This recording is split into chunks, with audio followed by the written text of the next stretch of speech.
Welcome to our new series IELTS Speaking. Here you will learn all the tips and advice and necessary strategies to ace your IELTS speaking exam. So first we will look at part 2 questions beginning with the hardest ones, to describe objects. Then in following episodes we will look at describing people and their personalities, and describing a journey or holiday and more. Practicing talking describing objects in the IELTS Part 2 speaking test is one of the hardest things to do. In IELTS Speaking Part 2, you might be asked to describe an object. For example, try these. Describe something you bought recently. Describe a gift you gave or received. Describe something you own which is important to you. Talk about a time when you bought someone a present. Describe what it was. When and where you bought it. And why it was a special gift. You would like to talk about a present I bought my sister's daughter. You rarely get to see my sister's daughter as she is always traveling and lives in Hong Kong. Last spring, I bought my young niece an embroidered dress. It had yellow and pink flowers on the front and all over. The dress was handmade and hand embroidered, which is rare for today. Secondly, I bought it when I was on holiday in Mexico. I wanted to get her something very nice that she could wear in the summer. She liked it a lot and she felt pretty when she wore it. Moreover, I have a photo of her wearing the dress on her 6th birthday, and she was sat next to me eating cake. We all sang her happy birthday and she had beautiful yellow ribbons in her blonde hair. Maybe as she grows older she may grow too big for the dress, but at least she could use it for her dolls and toys to dress them in it instead.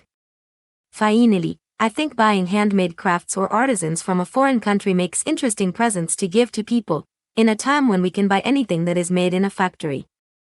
That is what makes such gifts so special. Did you hear how she pronounced a few words incorrectly? It's okay to make a few mispronunciations. But always keep practicing your pronunciation of words and never use a word if it is new and you are not sure how to pronounce it in the test. However, she gave a good presentation that was detailed and made good use of discourse markers like secondly, moreover, and finally. It is a good tip to use more diverse discourse markers in your Part 2 answer. The IELTS examiners will be more impressed to see how diverse your discourse markers are, how you organize your sentences with them. Otherwise, if you just use the very common discourse markers such as and or also, and not much else, you will not get a very good score. Let's hear the Part 2 answer again in a different British accent. I would like to talk about a present I bought my sister's daughter. I rarely get to see my sister's daughter as she is always traveling and lives in Hong Kong. Last spring, I bought my young niece an embroidered dress. It had yellow and pink flowers on the front and all over. The dress was handmade and hand embroidered, which is rare for today.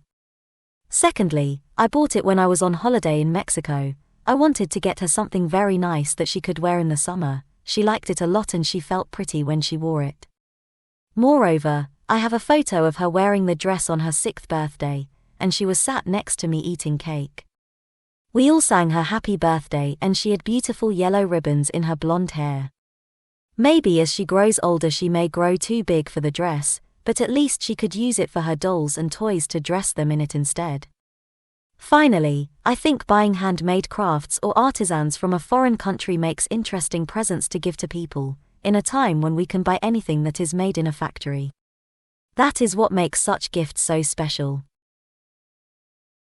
Let's take a look at collocations in sentences that you can use for describing objects for IELTS Speaking Questions Part 2. Describe an object. This is a modern piece of furniture. I like modern furniture. This is a modern piece of furniture. I like modern furniture. It was clearly the lawyer's office. Fitted out with old, heavy furniture. It was clearly the lawyer's office. Fitted out with old, heavy furniture. A shaft of dazzling sunlight glanced into the room, revealing heavy, old-fashioned furniture. A shaft of dazzling sunlight glanced into the room, revealing heavy, old-fashioned furniture. His house blazed with light and magnificence. The walls were covered in gold gilt frames, containing paintings, and priceless antiques. His house blazed with light and magnificence. The walls were covered in gold gilt frames, containing paintings and priceless antiques. My sister gave me a precious gift. She gives unexpected gifts. My sister gave me a precious gift. She gives unexpected gifts. The spending was a matrimonial gift to my parents before their wedding day.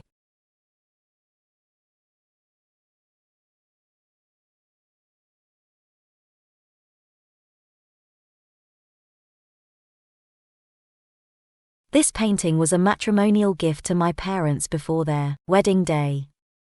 Let's review the collocations again. 1. It was clearly a lawyer's office, fitted out with old, heavy furniture. 2. A shaft of dazzling sunlight glanced into the room, revealing heavy, old-fashioned furniture. 3. His house blazed with light and magnificence. The walls were covered in gold gilt frames, containing paintings and priceless antiques. 4. My sister gave me a precious gift. She gives unexpected gifts. 5. This painting was a matrimonial gift to my parents before their wedding day. 6. It is unwise for any girl to accept expensive gifts from a man who is not her fiancé. When you describe an object, think about what materials it is made of, or composed of. What color is it? What is the size? What is the material used? Is it made of plastic, metal, wood, cloth, leather? What is its style? Is it modern, retro, Edwardian, old-fashioned, 60s, or 1950s style? Maybe it is even from the 1700s. Is it French, Italian, or Chinese? Is it embroidered, or machine-stitched? Is it a tapestry, or hand-woven, artisan, or crafts? Or made in a factory? Is it hand-painted? Is it handmade? Or is it made by a machine? Is it expensive? Is it user-friendly? Can you describe what a watch looks like? Certainly. A watch is a portable timekeeping device typically worn on the wrist, although some are designed to be carried in a pocket or attached to clothing. Here's a description of the typical features and appearance of a wristwatch. Dial or face. The watch's dial or face is the circular or rectangular surface where the time is displayed. It is usually made of glass or crystal to protect the watch hands and markers beneath.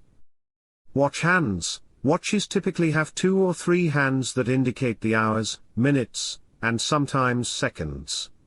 The hour hand is shorter, the minute hand is longer, and the second hand, if present, is the thinnest and often has a red tip.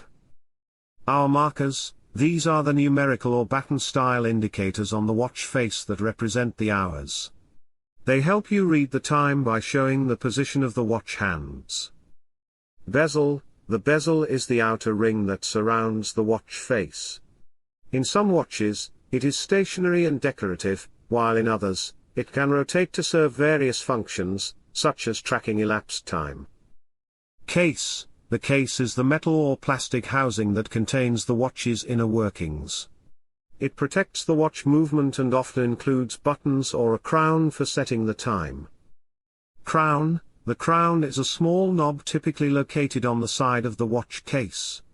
It is used to adjust the time, date, and other functions. Some crowns screw down to enhance water resistance. Strap or bracelet. The strap, band, or bracelet is what holds the watch on the wrist. It can be made of various materials, including leather, metal, rubber, or fabric. The style and material can vary widely depending on the watch's design.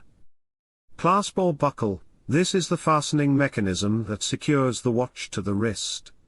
Common types include traditional buckles, deployant clasps, and magnetic closures. Lugs. Lugs are small, protruding pieces on either side of the case that connect the case to the strap or bracelet. They come in various shapes and designs. Watch face features. Some watches have additional features on the face, such as date windows, day of the week displays, chronograph subdials, and luminescent markers for nighttime readability. Watch back. The back of the watch case can be transparent, exposing the movement, or solid, depending on the design. It often includes information about the watch's specifications and water resistance. Indicators and subdials. Depending on the watch's purpose, it may have various indicators, subdials, and markings for functions like measuring speed, distance, or elapsed time. Size. Watches come in various sizes, from small and delicate styles for formal occasions to larger, sportier designs for outdoor activities. Design. The design of a watch can range from elegant and minimalist to bold and sporty, with a variety of colors, materials, and decorative elements to suit different tastes and occasions. Water resistance. Some watches are designed to be water resistant, with different levels of protection against moisture. Water resistance is often indicated on the watch dial. Brand and logo. Many watches prominently display the brand name and logo on the dial or elsewhere on the watch.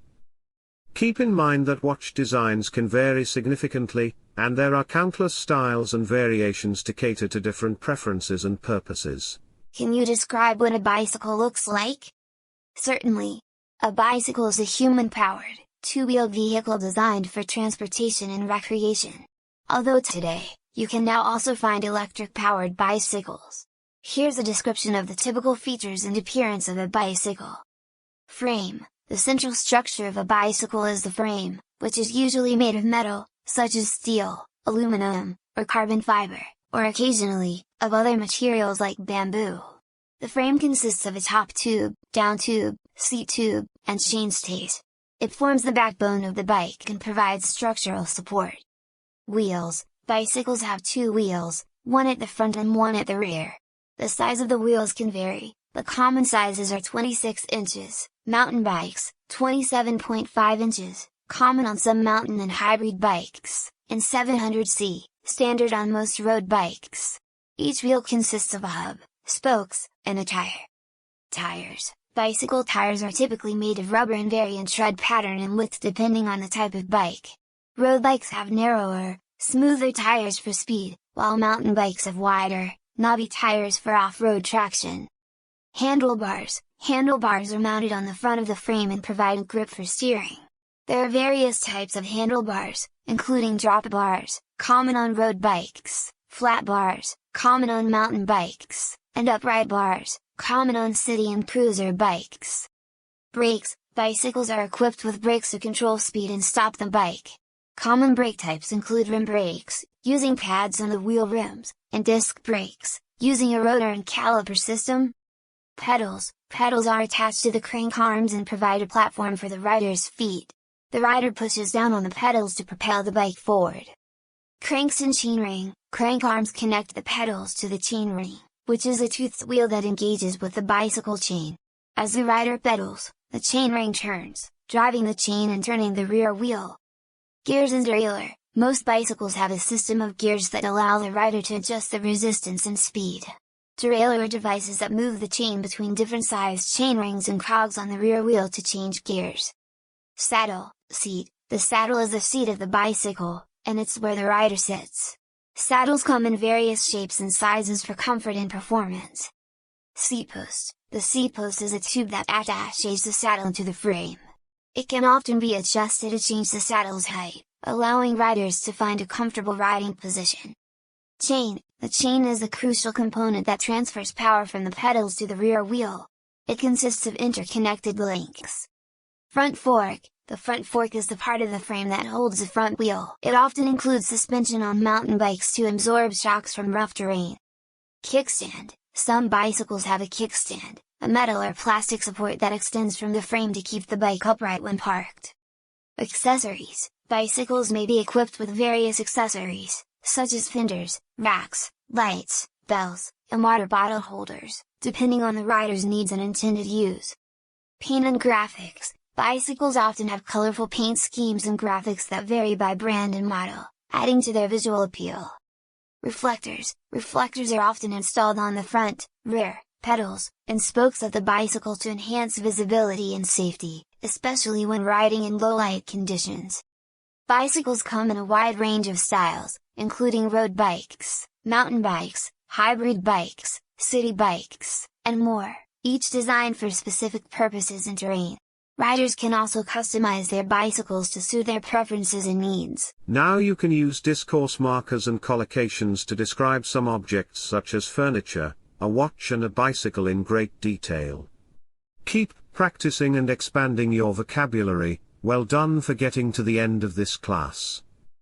If you would like a private lesson and evaluation for your IELTS speaking test, you can have the chance to work with a British teacher with over 14 years of teaching experience, to give you an exact IELTS speaking test score, as well as feedback on your strengths and weaknesses and what you can do next to improve.